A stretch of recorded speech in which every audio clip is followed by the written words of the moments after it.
آج کی اس ویڈیو کے آخر میں آپ اپنے کمنٹس بھی دیکھ سکیں گے۔ جہاں تک ویڈیو کے ٹاپک کی بات ہے تو ہم بات کرنے والے ہیں کولش عثمان کے تیسرے ٹریلر کی اور سلطان صلاح الدین ایوبی کی، جبکہ سلطان فاتح کی بات تو گزشتہ ویڈیو میں ہو چکی ہے اور نہایت تفصیل سے ہو چکی ہے۔ پہلے کولش عثمان کی بات کر لیتے ہیں۔ کولش عثمان کی آنے والی قسط ایک ہفتے کی چھٹی کے بعد آنے والی ہے،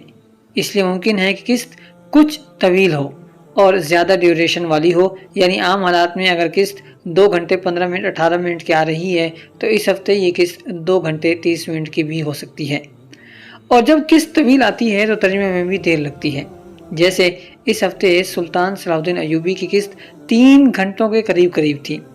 لہٰذا ترجمہ کرنے والے تمام پلیٹ فارمز پر بھی قسط کئی گھنٹے عام معمول سے لیٹ نشر کی گئی، بلکہ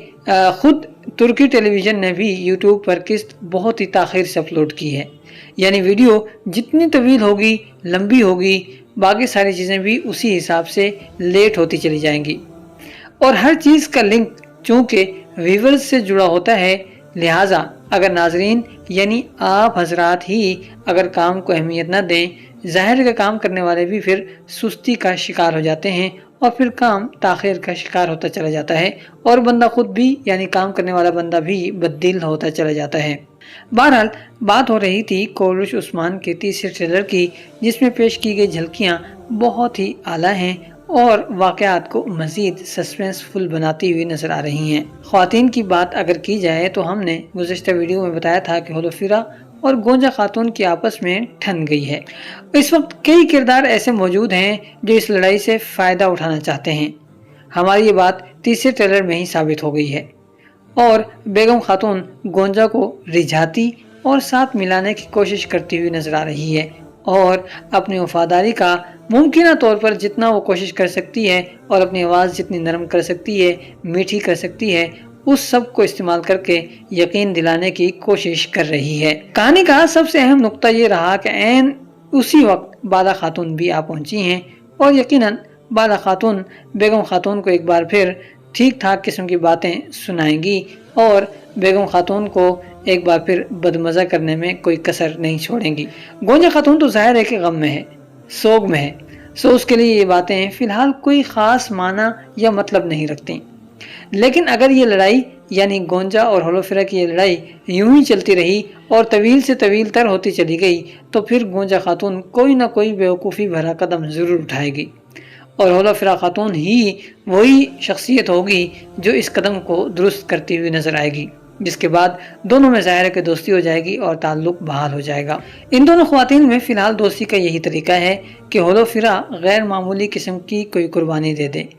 ایسی قربانی جس سے گونجا کا دل پسیج جائے، نرم ہو جائے، اور پھر دوستی یا سہیلیوں والا تعلق پھر سے بحال ہو جائے۔ لیکن ذاتی طور پر اگر ہم اپنی بات کریں تو یہ کہانی پکاؤ قسم کی ہے، یعنی بوریت سے بھرپور ہے اور نہایت بوجھل قسم کی ہے۔ اس کا کوئی ایک منظر بھی ایسا نہیں ہے جس کو دیکھنے کا دل کرتا ہو۔ چاہیے تو یہی تھا کہ گونجا کا کردار بھی باقی کرداروں کی طرح ختم کر دیا جاتا، یعنی گرمیانیوں کے ساتھ ساتھ اسے بھی ختم کر دیا جاتا، مگر چونکہ گزشتہ سیزن میں گونجا اور علاء الدین کی جوڑی ہٹ ہو گئی، اور وہ ہٹ بھی شروع کی بہترین کہانی کی وجہ سے ہوئی، تو اب اس جوڑی کو آگے کھینچا جا رہا ہے، اور جب زبردستی کی جائے تو پھر یہی کچھ ہوتا ہے، یعنی بیکار اور بھدے واقعات بنانے پڑتے ہیں کہ جب رکھا ہے تو پھر وقت تو دینا پڑے گا، ظاہر ہے۔ دوسری طرف اگر مردوں کی بات کی جائے تو یوسف اور ساروجہ کی نئی جوڑی بھی اچھی جا رہی ہے، یہ کردار آگے چل کر اورہان کے دست و بازو بننے والے ہیں۔ فی الحال لڑائی، مقابلہ، ایک دوسرے کو نیچے دکھانے کی کوشش جاری ہے اور کھینچا تانی ہو رہی ہے، اور یہی چیز ان میں دوستی کا سبب بھی بنے گی، اور آنے والے کئی سیزن میں یہ دونوں اورہان کے ساتھ